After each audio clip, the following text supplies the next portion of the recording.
¿Qué tal? ¿Cómo le va? Muy buenas noches. Bienvenidos a Índice Económico. Soy Darío Celis. ¿Cómo estás, Marielena Vega? Muy buenas noches. Bien, gracias. Con gusto saludarte. Igualmente. Comenzamos.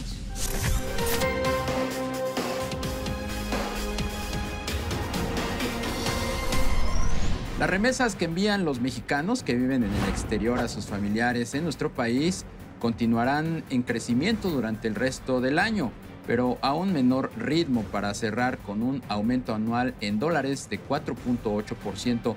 En mayo las remesas crecieron al sumar 2.586 millones de dólares, 4.5% por arriba de lo observado en el mismo mes de 2016 y se alcanzó el mayor número de envíos en la historia de la serie desde 1995. Constructores y concreteros independientes analizan la posibilidad de importar cemento ante los aumentos de precios injustificados de hasta 15% que ha tenido este producto en el país. En lo que va del año no ha ocurrido algo extraordinario que justifique el último incremento de 12% en el precio del cemento.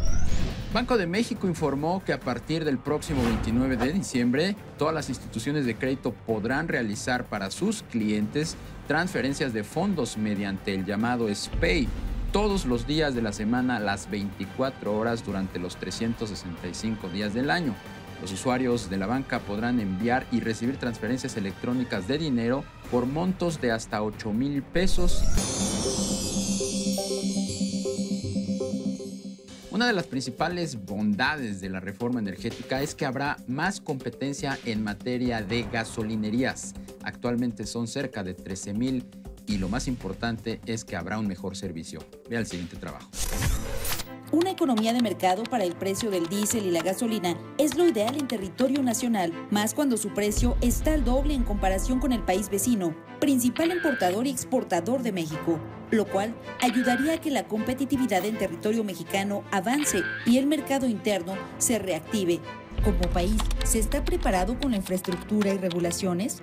Lo cierto es que la comercialización de gasolina ya se abrió a la iniciativa privada y ya no está en manos solamente de Pemex. Se prevé, según la Comisión Federal de Electricidad, que se activen inversiones por 242,000 millones de dólares para los siguientes 15 años en exploración y extracción de petróleo, vía proyectos de licitaciones. Además de reactivar negocios vía el transporte de hidrocarburos por ferrocarril, por el cual se estima una inversión de 1.5 mil millones de dólares. ¿Será que todo ello impacte en el bolsillo de los mexicanos, que ahora sí recibamos litros de a litro? Y que de verdad, en las más de 100 gasolinerías a nivel nacional, se pague por el precio real de lo que se consume de gasolina. Hablar de gasolina, hablar de gasolinerías, también es hablar de un negocio que comienza a despuntar, pero desafortunadamente también un negocio que se encuentra a veces en disyuntiva. Y para hablar de este tema y mucho más, el día de hoy nos da muchísimo gusto tener aquí en Índice Económico a Roberto Díaz de León. Él es presidente de ONEXPO. Muchísimas gracias, Roberto, por acompañarnos. ¿Cómo estamos viendo el día de hoy la industria de las gasolinerías? Marielena, Darío, muchísimas gracias por la invitación. Fíjate que es una industria que está pasando por una transición y una dinámica muy interesante, y más por la reciente modificación a la norma 016 que se dio apenas esta semana, donde creemos que viene a aportar mucho el hecho de homologar la gasolina con una mezcla al 10% de etanol, donde va a facilitar que las importaciones se den, y esto creo que fomenta la competencia y de alguna manera el beneficiado va a ser el consumidor, y podremos ver estas nuevas oportunidades de propuestas de valor con marcas diferenciadas en el mercado en un tiempo que consideramos va a ser menor. Creo que esto va a ser muy favorable para toda la industria y también para todos los consumidores. ¿Por qué la norma 016 acelera la entrada de nuevos competidores? Muchos de ellos internacionales que ya hemos visto están llegando con nuevos formatos de gasolinerías que le harán la competencia a la tradicional franquicia de Pemex. Mira, un poquito para simplificarlo. La norma 016 lo que permite es que venga una mezcla de etanol al 10%, y antes se permitía al 5.8%, pero en México lo que tradicionalmente se manejaba, a excepción del Valle de México, Guadalajara y Monterrey, era una mezcla con ésteres, puntualmente un producto que se llama MTBE. Entonces, el sur de Estados Unidos está muy homologado a tener gasolinas con un 10% de etanol. Esto prácticamente va a dejar en las mismas condiciones de calidad de gasolinas al resto del país, excepto las zonas metropolitanas, con la calidad normal o estándar de Estados Unidos, lo cual va a permitir que algunas ciudades fronterizas, no quisiera poner algunos ejemplos muy puntuales, pero a lo mejor simplificando, McAllen con Reynosa o Bronzeville con Matamoros, van a poder fácilmente pasar gasolina de terminales de origen, Bronzeville, McAllen, a terminales destino o estaciones de servicio directamente del lado mexicano, lo cual va a facilitar que ya puedan darse estas importaciones, tener la participación de estaciones de servicio y que el proceso de transformación de las gasolineras verdaderamente se dé continuidad. Pero en esto no sería extensivo, lo acaba de decir, a las zonas metropolitanas de la Ciudad de México, de Guadalajara y de Monterrey. Fíjate que estas 3 zonas todavía tienen un análisis y entiendo que será el Instituto Mexicano del Petróleo junto con la Comisión Reguladora de Energía quienes todavía tendrán que hacer algunos análisis y algunos posicionamientos finales, porque ahí hay otros factores de carácter ecológico y ambiental que merecen un estudio más profundo. ¿Pero esto qué querría decir? ¿Que las gasolinas que van a tener más etanol van a tener más o menor calidad? No, fíjate que al final del día, hoy ya está diferenciada de todos modos las calidades de las gasolinas. Independientemente de la norma 016 en esta modificación, ya con anticipación se manejaban estas calidades, Valle de México y resto del país. Así es como se le conoce históricamente estas calidades, que traen otras propiedades para efectos de la calidad en el ozono, en fin, otro tema más orientado a aspectos contaminantes, que es una gasolina que incluso tiene un costo un poquito adicional. ¿Cómo se encuentra en materia de regulación las estaciones de servicio de gasolina? Parece ser que no todas cumplen con las mismas reglas y eso se nos ve afectado a los usuarios en el bolsillo. Bueno, a lo mejor, si entiendo un poquito la pregunta, sería más enfocado a la reglamentación por parte de la Procuraduría Federal del Consumidor, que luego es un tema muy sensible y ahí lo que podríamos decir es que existen más de 20 causales de inmovilización de dispensarios. Recientemente ha sido noticia el hecho de que la Procuraduría Federal del Consumidor inmovilizó algunas estaciones ya de marcas diferenciadas. Sí. Pero si observamos, de las 20 y tantas causales de inmovilización, solamente una se refiere al error máximo tolerado. Esto es que la variación que permite hoy la norma es que por cada 20 litros haya un rango de tolerancia de más o menos 100 mililitros. Si se excede este rango, se le denomina error máximo tolerado y el dispensario merece calibración.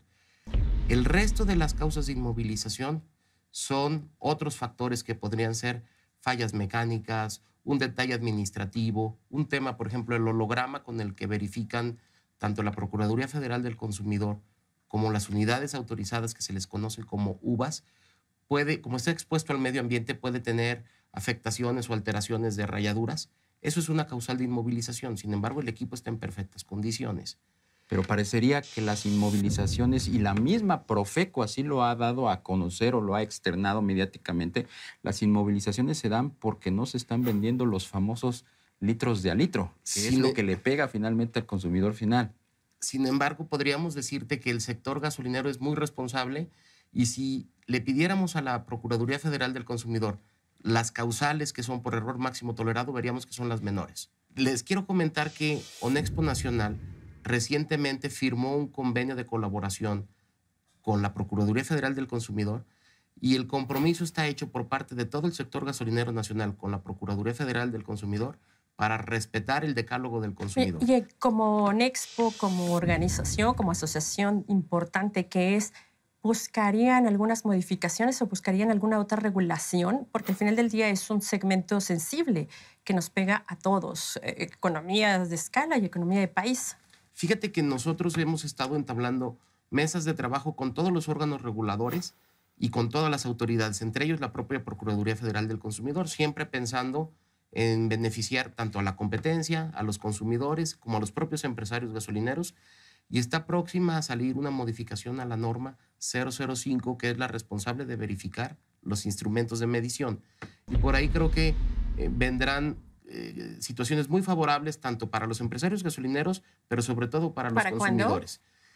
Como son temas que tienen que pasar por la Comisión Federal de Mejora Regulatoria y se tienen que publicar, no quisiera atreverme para ser un poquito más responsable en las partes de fechas, porque no estaría siendo prudente de mi parte, pero dentro del resto del año creo que debe de haber noticias al respecto y finalmente todas estas temas normativos van a favorecer a los consumidores, a los empresarios y en general a la competencia, que es lo que es el espíritu de la reforma energética. ¿Qué tan viable es ya la competencia de estas empresas internacionales que estamos viendo que han sentado sus reales, que han modificado incluso la fisonomía de las estaciones de servicio? Vamos a ver próximamente gasolinerías de otros colores, con otras banderas, con la experiencia internacional de muchas de estas grandes compañías internacionales. ¿Qué tan cercana está ya esa competencia y sobre todo esa apertura en beneficio del consumidor? Hoy prácticamente el 20% del país, si lo viéramos en estados, ya están liberados en la parte del mercado. El 30 de noviembre se va a liberar una parte muy importante del mercado y el 30 de diciembre quedará únicamente pendiente de liberarse la península, por lo que podríamos decir que en términos de competencia... La península de Yucatán. La península donde estaría Quintana Roo, estaría Mérida, en fin. Esto se libera el 30 de diciembre para cumplir el cronograma de la reforma energética que establece que al 31 de diciembre debe de estar abierto el mercado. Entonces, el 30 de diciembre sería la península, los últimos 3 estados en abrirse o liberarse la parte de precio administrado a precio liberado, y con esto se da un paso muy importante. Tiene que darse también el desarrollo de infraestructura en el país para que pueda darse de una mejor manera la importación. Y también es importante señalar que Pemex sigue siendo un jugador sumamente importante, sigue manejando una cantidad de factores importantísimos para que se garantice el suministro nacional y la propia franquicia Pemex seguirá siendo el jugador más importante en este país. Pues Roberto Díaz de León, presidente de la Organización Nacional de Expendedores de Petróleo, ONEXPO, el gremio que agrupa a las que 13,000, cerca de 13,000 estaciones de servicio aquí en el país. Muchas gracias y muy buenas noches. Muchísimas gracias y un saludo al auditorio. Gracias. Y también muchas gracias a usted por el favor de su atención. Lo esperamos el próximo miércoles aquí en ADN 40 en Índice Económico. Hasta entonces.